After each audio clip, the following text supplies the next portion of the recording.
hope you all are fine. So we are back with a new tutorial of WordPad. So आज हम बात करेंगे WordPad के options के बारे में और ये कैसे डिफरेंट होता है नोटपैड से, आज वो भी समझते हैं. तो चलिए WordPad को ओपन कर लेते हैं. सो मैंने इसको ओपन ऑलरेडी किया हुआ है, मैं इसको ओपन कर लेता हूँ. तो ऑलरेडी मैं इसकी एक वीडियो बना चुका हूँ इसके एलिमेंट्स के ऊपर कि क्या क्या वर्डपैड में एलिमेंट्स होते हैं. अगर आपने वो वीडियो वॉच नहीं किया हुआ है तो आप उसको ज़रूर एक बार वॉच कर लीजिए ताकि आपको वर्डपैड अच्छे से क्लियर हो जाए और ठीक से समझ में भी आ जाए. सो अब हम बात करेंगे कुछ ऑप्शंस के बारे में. ऑलरेडी क्लिपबोर्ड के ऑप्शन हम पढ़ चुके हैं, पेस्ट, कट और कॉपी. सो इस पर हम टाइम वेस्ट नहीं करेंगे. कट, कॉपी, पेस्ट ये हमने नोटपैड में सीख लिया है. कट, कॉपी करना, पेस्ट करना बड़ा ही सिंपल होता है. हम सीधा बात करते हैं फ़ॉन्ट के ऑप्शन के बारे में. तो जो पोर्शन है फ़ॉन्ट का, जिसमें हम फ़ॉन्ट पे एडिटिंग कर सकते हैं, फ़ॉन्ट पे कोई फॉर्मेटिंग कर सकते हैं, सो उसके बारे में बात करते हैं. चलिए सो फ़ॉन्ट पे चलते हैं. अब यहाँ पे कुछ हमें फ़ॉन्ट भी टाइप करना होगा. यहाँ पे मैं कुछ भी टाइप कर देता हूँ.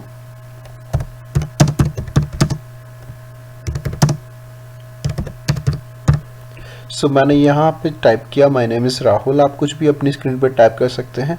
अभी सपोज मैं इसको चेंज करना चाहता हूँ फ़ॉन्ट को. मैं चाहता हूँ कि ये दूसरी राइटिंग में मेरे पास शो हो. तो मैं क्या करूँगा, फ़ॉन्ट फैमिली में जाऊँगा. यहाँ ये ऑप्शन होता है फ़ॉन्ट फैमिली का और यहाँ से मैं कुछ भी फ़ॉन्ट लेके इसको चेंज कर सकता हूँ. राइट, मैंने सपोज ये कर लिया. या आपको और भी कोई राइटिंग इसमें से लेनी है, इसमें काफ़ी सारी जो है फ़ॉन्ट फैमिली इसको बोलते हैं, काफ़ी सारी राइटिंग्स होती हैं. आप जो भी चाहें वो पिकअप कर सकते हैं यहाँ से और उस तरीके का आप अपने फ़ॉन्ट को स्टाइल दे सकते हैं. अब मैंने इसको ये स्टाइल दिया. अब मैं चाहता हूँ कि इसका मैं साइज़ अगर बढ़ाऊँ तो यहाँ से मैं इसका साइज़ भी बढ़ा सकता हूँ. अभी सपोज़ मैं चाहता हूँ इसके 20 हो जाए साइज़, तो ये 20 हो जाएगा. या फिर मैं डायरेक्टली वहाँ से ना जाके, मेरे पास ये भी ऑप्शन होता है, मैं इसको भी यूज़ कर सकता हूँ, यहाँ ये वाला. इससे हम इसका साइज़ इंक्रीज़ कर सकते हैं या अगर हम डिक्रीज़ करना चाहें, घटाना चाहें तो हम घटा भी सकते हैं. इंक्रीज़ मतलब होता है बढ़ाना और डिक्रीज़ मतलब होता है उसका साइज़ घटाना. अगर आपको साइज़ इंक्रीज़ और डिक्रीज़ करना है तो आप यहाँ से भी कर सकते हैं, डायरेक्टली यहाँ से भी आप इसका साइज़ घटा या बढ़ा सकते हैं. सो अगर आप चाहते हैं कि अपने टेक्स्ट को बोल्ड करना है, उसको थोड़ा हाईलाइट करना है, तो आप टेक्स्ट को सिलेक्ट कर लीजिएगा. सिलेक्ट करने के बाद यहाँ से इसको बोल्ड कर सकते हैं. बोल्ड करने के बाद इटैलिक करना चाहते हैं, इटैलिक कर सकते हैं, या फिर अंडरलाइन करना चाहते हैं तो अंडरलाइन भी कर सकते हैं. अब बोल्ड, इटैलिक, अंडरलाइन अगर आपको हटाना है, रिमूव करना है तो आपको उसके वापस से क्लिक कर देना है. सपोज़ मैं अंडरलाइन करना चाहता हूँ और अगर इसको हटाऊँगा तो कैसे हटाऊँगा, हटाने के लिए मुझे इसको सिलेक्ट ही करके रखना होगा. सिलेक्ट करने के बाद में मैं इसको कर दूँगा यहाँ से डबल टैप. राइट, ये आप इस पर एक बार और क्लिक करेंगे तो ये ऑटोमेटिकली यहाँ से रिमूव हो जाएगा. उसके बाद आता है ऑप्शन हमारे पास ये वाला, इसको बोलते हैं स्ट्राइक थ्रो. तो स्ट्राइक थ्रो हम कब यूज़ करते हैं, सपोज़ कीजिए राहुल है और राहुल को मैं यहाँ से ये चाहता हूँ कि इसको कोई रीड ना करे. रीड करे तो आगे वाला लेटर जो भी वर्ड लिखा हुआ हो उसको रीड करे, या लेटर या कोई वर्ड या पैराग्राफ को. तो मैं इसको कर देता हूँ यहाँ से स्ट्राइक थ्रो. तो अब ये यहाँ से ये समझिए मतलब रिमूव हो चुका है. अब जो भी पढ़ेगा आगे वाले लेटर को पढ़ेगा, इसको नहीं पढ़ेगा. उसके बाद नेक्स्ट ऑप्शन होता है हमारे पास, सपोज़ हम कोई मैथमेटिकल पोर्शन के कोई क्वेश्चंस बना रहे हैं या कोई डॉक्यूमेंट ऐसा प्रिपेयर कर रहे हैं जिसमें हमें स्क्वायर या क्यूब लगाना है, तो उसमें हम यूज़ कर सकते हैं इस ऑप्शन का, यानी कि सबस्क्रिप्ट और सुपरस्क्रिप्ट हम इसको कॉल कर सकते हैं. देखिए यहाँ पे आप होल्ड करके रखेंगे तो इसका नेम भी शो करता है. ये होता है आपका सबस्क्रिप्ट और ये होता है सबस्क्रिप्ट और ये होता है आपका सुपरस्क्रिप्ट. अब सपोज़ मुझे यहाँ पे लिखना है, यहाँ पे लिखना है 10 का स्क्वायर. सो मैं यहाँ पे लिखूँगा 10 और फिर लिखूँगा 2. स्क्वायर के लिए मुझे इसको कर लेना है सिलेक्ट, और जैसे ही आप इसको सिलेक्ट करेंगे तो आपको यहाँ पे जाके इसको कर देना है सुपरस्क्रिप्ट. तो ये इसका स्क्वायर हो जाएगा. अभी आपको थोड़ा दिख नहीं रहा होगा, मैं इसका साइज़ इंक्रीज़ कर देता हूँ. तो ये साइज़ इंक्रीज़ हो गया, ये इसका स्क्वायर. अभी आप चाहते हैं कि ये नीचे की तरफ आ जाए तो फिर हम इस पर करेंगे यहाँ क्लिक, तो ये हो जाएगा इसका सबस्क्रिप्ट और सुपरस्क्रिप्ट का यूज़. अब मैं चाहता हूँ कि मेरा जो टेक्स्ट है उसका कलर चेंज हो जाए. तो कलर चेंज करने के लिए मुझे क्या करना होगा, टेक्स्ट कलर पे जाना है. ये होता है हमारा टेक्स्ट का कलर, जो फ़ॉन्ट है उसको कलर करने के लिए. आप यहाँ पे सिलेक्ट कर सकते हैं, जो भी आपको कलर चूज़ करना है वो चूज़ कर लीजिएगा. सपोज़ मैं चाहता हूँ ग्रीन हो जाए तो ये मेरा टेक्स्ट यहाँ पे हो जाएगा ग्रीन, और मैं चाहता हूँ उसका साइज़ भी इंक्रीज़ हो जाए तो इसका साइज़ भी आप इंक्रीज़ कर सकते हैं यहाँ से, ताकि और अच्छे से विजिबल हो जाए, अच्छे से दिखे. तो मैंने इस पर ग्रीन कर लिया. और मैं चाहता हूँ उसको हाईलाइट करना, तो मैं यहाँ से जाके इसमें बैकग्राउंड कलर भी डाल सकता हूँ, उसको हाईलाइट कर सकता हूँ विद रेड कलर. तो अभी देखिए ये हो जाएगा हमारा थोड़ा हाईलाइट. तो आप यहाँ से टेक्स्ट कलर डाल सकते हैं और अपने टेक्स्ट को अगर हाईलाइट करना है तो वो आपका हाईलाइट भी हो जाएगा। तो ये ऑप्शन ऑफ क्लियर हुए होंगे आपको। अगर नहीं हुए हैं तो एक बार ज़रूर, अगर आप प्रैक्टिस कर रहे हैं अपने लैपटॉप पे या पीसी पे, तो इसको पॉज करके वीडियो को देखें और एक एक ऑप्शन को यूज़ करें, तभी आपको ये अच्छे से क्लियर भी होंगे। नेक्स्ट आते हैं, अभी सपोज मैं चाहता हूँ कि मेरा जो ये टेक्स्ट है वो मैं इसको आगे की तरफ यहाँ लेके आऊँ, तो मैं क्या करूँगा, या तो मैं इससे इंक्रीज़ कर सकता हूँ इसको आगे की तरफ, या फिर मैं इसको वापस से पीछे की तरफ लेके जाना चाहता हूँ तो मैं इसको डिक्रीज़ कर सकता हूँ इसी तरीके से, राइट। या फिर मेरे पास ये भी ऑप्शन होता है कि मैं इसको यहाँ से, इसके नीचे वाला जो ऑप्शन है, अगर मैं चाहता हूँ कि मेरा जो टेक्स्ट है वो सेंटर में जाए तो मैं इसको सेंटर में भी लेके जा सकता हूँ, और ये डायरेक्टली जो है आपका फिर राइट में लेके जाने के लिए है। तो राइट, उसके बाद सेंटर, और सेंटर के बाद आपका लेफ्ट। तो ये हमारे टेक्स्ट को मूव करता है लेफ्ट टू राइट या फिर सेंटर। तो ये ऑप्शन अवेलेबल होता है। उसके बाद होता है हमारे पास ये लिस्ट वाला ऑप्शन। लिस्ट वाले ऑप्शन में क्या होता है, अभी सपोज मैं चाहता हूँ कि अभी तो ये नन है, मैं चाहता हूँ कि मेरे पास सपोज और भी अगर टेक्स्ट हो तो ये जो है लिस्ट में आ जाए। मैं कोई लिस्ट अगर बना रहा हूँ तो मैं चाहता हूँ वो लिस्ट में हो, तो उसको मैं सिलेक्ट कर लेता हूँ एक बार। सिलेक्ट करने के बाद मैं चाहता हूँ उसको ये 1 2 3 फॉर्म में आए, या बुल्स फॉर्म में आए, या फिर ABCD में आए, लोअर केस में आए, अपर केस में आए। तो यहाँ पे आपको हर तरह की स्टाइल दी गई होती है। आप जो भी स्टाइल डालना चाहें अपने टेक्स्ट पर, जिस तरीके की आप लिस्ट बनाना चाहें वो बना सकते हैं। अगर नहीं बनाना चाहते, नॉर्मल ही रखना चाहते हैं, तो आप इसको नन कर दीजिएगा, वो नन हो जाएगा, राइट। अभी मैं इसको कर देता हूँ डिलीट, क्योंकि इसकी ज़रूरत भी नहीं है। उसके बाद हम चाहते हैं स्पेस पे। आप देख रहे होगा आपको माय नेम और ये जो 10 और 2 लिखा हुआ है, इसके बीच में एक स्पेस है। मैं चाहता हूँ कि ये बीच का जो स्पेस है मैं इसको रिमूव करूँ। तो कैसे रिमूव कर सकता हूँ, उसके लिए मैं इसको कर लेता हूँ सिलेक्ट। सिलेक्ट करने के बाद आपको क्या करना है, 1.0 पर क्लिक करना है, और 0 पर क्लिक करने के बाद ये जो नीचे दिख रहा है add 10 BD space after paragraph, आप इस पर क्लिक कर दीजिएगा। तो उसके बीच का जो स्पेस होगा वो ऑटोमेटिकली रिमूव हो जाएगा। और स्पेस अगर आप बढ़ाना है तो सिलेक्ट कर लीजिएगा। सिलेक्ट करने के बाद यहाँ पे आपको और भी ऑप्शन दिए हुए होते हैं, 1.15 या 1.52 तो ये स्पेस इसका क्या हो जाएगा, यहाँ पैराग्राफ के बीच का जो स्पेस है आप उसको घटा भी सकते हैं और बढ़ा भी सकते हैं using this option. Line spacing इसका नेम होता है, आप इसे लाइन स्पेसिंग से भी कॉल कर सकते हैं, राइट। ये ऑप्शन और मैं आपको बता देता हूँ इस ऑप्शन का क्या यूज़ होता है। इस ऑप्शन का यूज़ होता है जस्टिफाई करता है ये, मतलब आपको सपोज मैंने टेक्स्ट को यहाँ पे जो है मूव किया, अगर मैं इसको जस्टिफाई करना चाहता हूँ, वापस से वहीं पे लेके आना चाहता हूँ जहाँ से मैंने इसको पिकअप किया था, तो मैं इसको जस्टिफाई कर सकता हूँ। ये वहीं पे ही मूव हो जाएगा जहाँ से हमने इसको राइट किया था, राइट की तरफ मूव किया था। तो होप ये भी आपको पैराग्राफ के जो ऑप्शंस हैं ये क्लियर हुए होंगे। नेक्स्ट आते हैं पिक्चर पे। अब पिक्चर में क्या करना है आपको, सपोज पिक्चर में कोई पिक्चर अपने वर्डपैड की पेज पे इंसर्ट करनी है, कोई पिक्चर लेके आनी है, तो आप यहाँ से पिक्चर इंसर्ट कर सकते हैं इजीली। और यही एक बेसिक डिफरेंस होता है नोटपैड और वर्डपैड में। नोटपैड में आप ये सब नहीं कर सकते, बुल्स नहीं लगा सकते हैं, अपने टेक्स्ट को या फॉन्ट को लेफ्ट या राइट, या फिर उसको जस्टिफाई नहीं कर सकते हैं, उसको कलर नहीं कर सकते, तो बैकग्राउंड कलर नहीं दे सकते हो, हाईलाइट नहीं कर सकते हो, सब स्क्रिप्ट सुपर स्क्रिप्ट नहीं कर सकते हो। सो मीन्स ये है कि नोटपैड में जो ऑप्शंस होते हैं वो जो है कम होते हैं comparison to the WordPad. WordPad में ऑप्शंस ज़्यादा होते हैं comparison to the Notepad. So Notepad और वर्डपैड में सिर्फ यही एक बेसिक डिफरेंस रहता है। इसमें आप डॉक्यूमेंट प्रिपेयर कर सकते हो, उसमें आप सिंपल टाइपिंग कर सकते हैं, इसमें हम कुछ भी मतलब नॉर्मली टाइपिंग कर सकते हैं। सो ये नोटपैड और वर्डपैड का बेसिक डिफरेंस होता है। इसमें ज़्यादा ऑप्शन मिलेंगे, नोटपैड में उतने ऑप्शन अवेलेबल नहीं होते हैं, वो आपको यहाँ देखने से भी पता चल रहा होगा। सो पिक्चर इंसर्ट करने के लिए यहाँ पे आप पिक्चर पे जाइए। सो आपके पास जो भी पिक्चर हो आपके कंप्यूटर में वो यहाँ से ओपन कर लीजिएगा, और उसको यहाँ आप ओपन भी कर सकते हैं। सो अभी मैं कोई भी पिक्चर मेरे पास नहीं है, सब वीडियो पड़ी हुई है, तो मैं उसको ओपन नहीं कर रहा हूँ। अगर आपके पास कोई पिक्चर है तो आप उसको पाथ को दे दीजिएगा। यहाँ से सपोज मेरे पास है एक पिक्चर, इसको मैं ओपन कर लेता हूँ, ये रही। सो देखिए ये ओपन हो गई। डिलीट करना चाहे तो आप इसको डिलीट भी कर सकते हैं, डिलीट पे क्लिक कर दीजिएगा तो डिलीट हो जाएगी।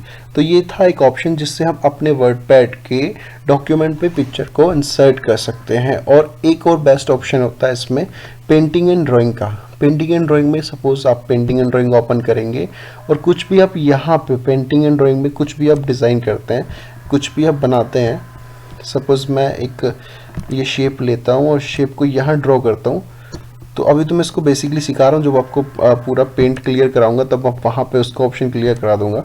सो सिर्फ अभी हम इसको सीख रहे हैं कि वर्डपैड में कैसे यूज़ कर सकते हैं, ठीक है। सो अभी मैंने इसको यहाँ से इस तरीके से डिज़ाइन किया। अब मैं इसको अगर यहाँ से क्लोज करता हूँ तो आप देखेंगे जो हमने वहाँ पर डिज़ाइन किया था पेंट में, वो वर्डपैड के डॉक्यूमेंट पे बाय डिफ़ॉल्ट जो है यहाँ पे ड्रॉ हो जाएगा। तो ये भी एक इसका बेनिफिट होता है। सो इंसर्ट ऑब्जेक्ट का मतलब होता है, जैसे सपोज आपने यहाँ से कोई पिक्चर इंसर्ट की अपनी वर्डपैड की विंडो पे, ऐसे ही आप किसी भी पिक्चर को इंसर्ट कर सकते हैं या मतलब किसी भी दूसरे अन्य सॉफ्टवेयर को ओपन कर सकते हैं अपनी वर्डपैड की विंडो पर। अब इस पर आप ओपन कर लीजिएगा। ओपन करने के बाद सपोज यहाँ पे ये आपको दिखा रहा है package, pen and brush, WordPad and document.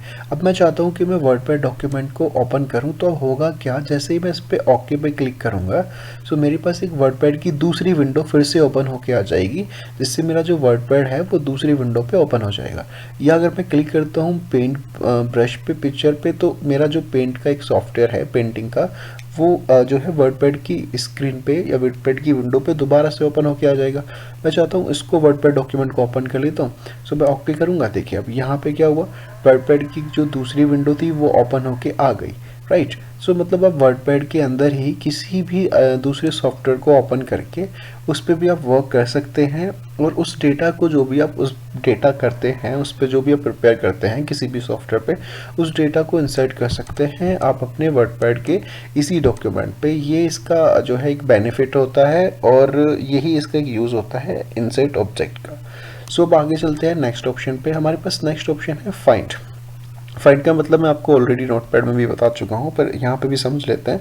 Find का मतलब होता है किसी वर्ड को सर्च करना। अब यहाँ पे लिख लेते हैं राम हेयर, राइट। अब सपोज मैं इस पे से जो फॉर्मेटिंग है उसको रिमूव कर देता हूँ। टेक्स्ट को हम कर देते हैं ब्लैक, और इसका जो बैकग्राउंड है उसको हम कर देते हैं वाइट, नो कलर मतलब, राइट। सो अब मैं सपोज फाइंड करना चाहता हूँ यहाँ हियर वर्ड को, तो मैं फाइंड पे जाऊँगा।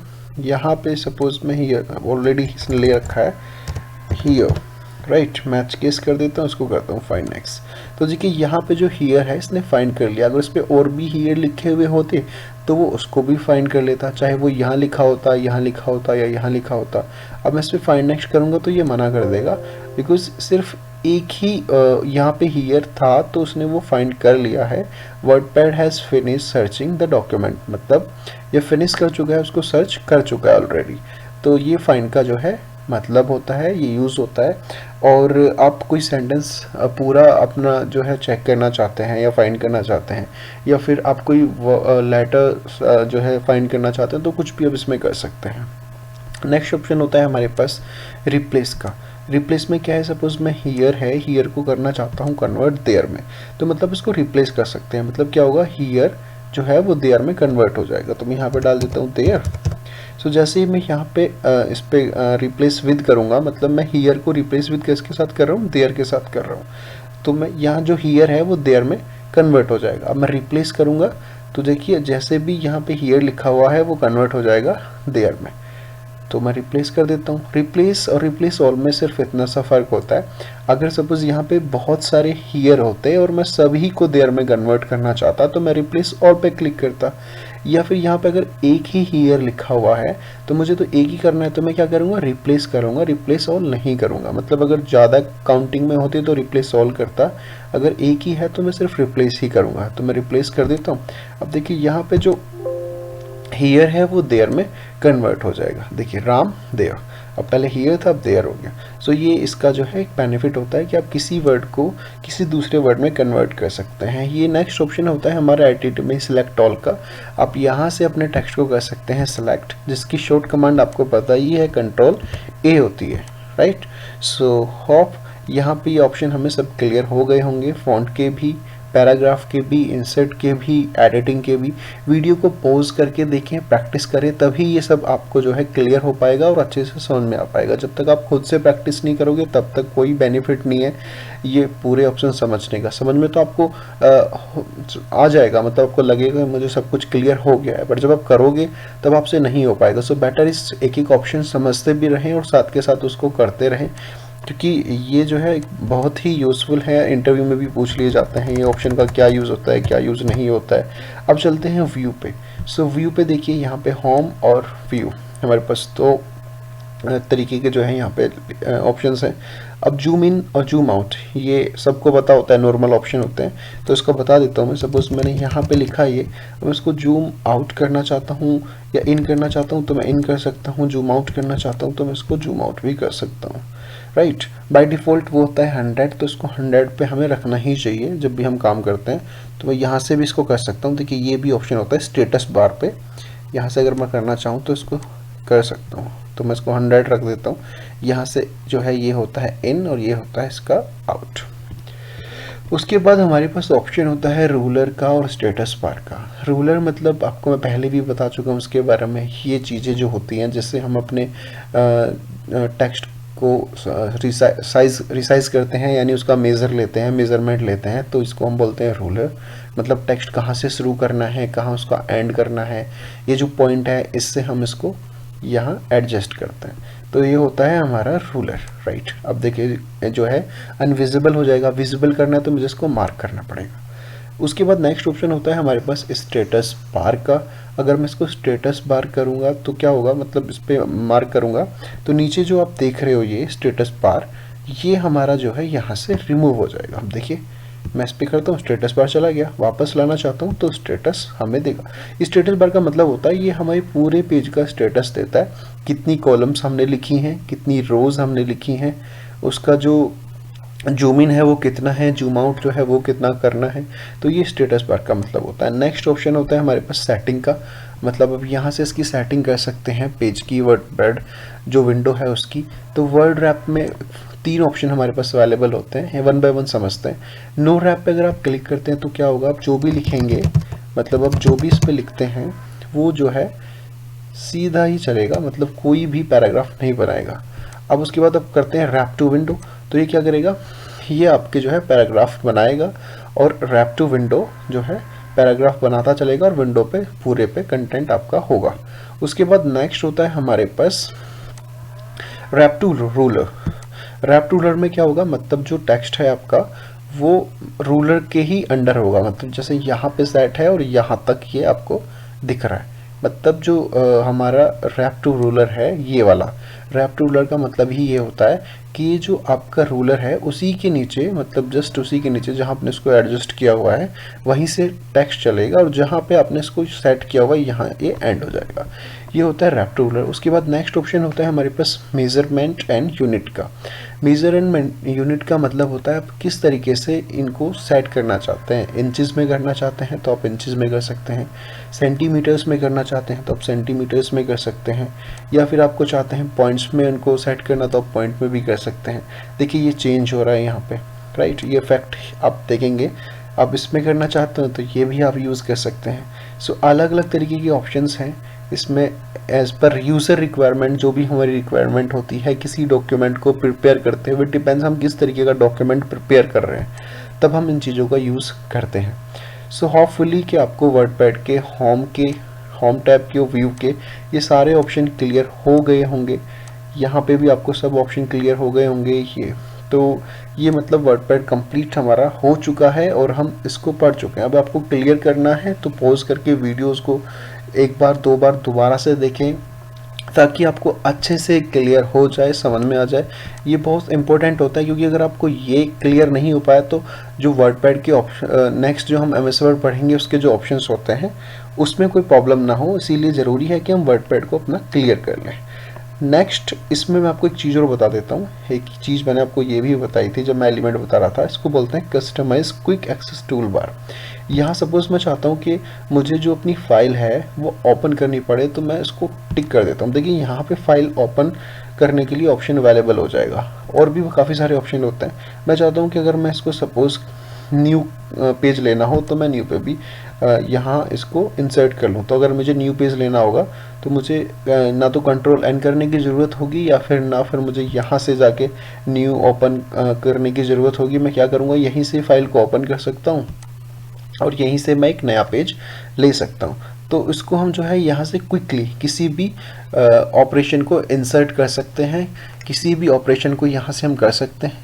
तो ये हमारा इसीलिए इसका नाम होता है क्विक एक्सेस टूल बार। तो आप यहाँ पे मार्क करके जो भी ऑप्शन आप लेना चाहिए, सपोज मुझे किसी को ईमेल सेंड करना है तो मैं उसको यहाँ पे कर लेता हूँ। तो अब मुझे मेल पे करना होगा, किसी को मेल सेंड करना होगा, डॉक्यूमेंट सेंड करना होगा, तो डायरेक्टली मैं यहाँ से मेल भी अपनी ओपन कर सकता हूँ। जैसे मैं इस पर क्लिक करूँगा तो मेरे पास जो है एक मेल का डायलॉग बॉक्स ओपन होकर आ जाएगा। अभी मैंने सेटिंग इसकी नहीं की हुई है तो इसीलिए शो नहीं कर रहा है, वरना मैं अगर सपोज कीजिए यहाँ फाइल न्यू पेज लेना चाहूँ तो ये न्यू पेज मुझे ईजिली दे देगा। राइट, ये आ गया हमारा न्यू पेज। सो होपफुली आपको ये वर्डपैड के ऑप्शन सभी क्लियर हुए होंगे। वीडियो अगर अच्छा लगा हो, यूज़फुल हो तो कमेंट करके ज़रूर बताइएगा, और किसी का कोई डाउट हो तो आप कमेंट सेक्शन में मुझसे पूछ सकते हैं। नोटपैड का जो लिंक है वो मैं डिस्क्रिप्शन में दे दूंगा। अगर आपने नोटपैड क्लियर ना किया हो तो आप उसको भी एक बार ज़रूर देखिएगा। सो वीडियो देखने के लिए thanks so much. Please share and comment.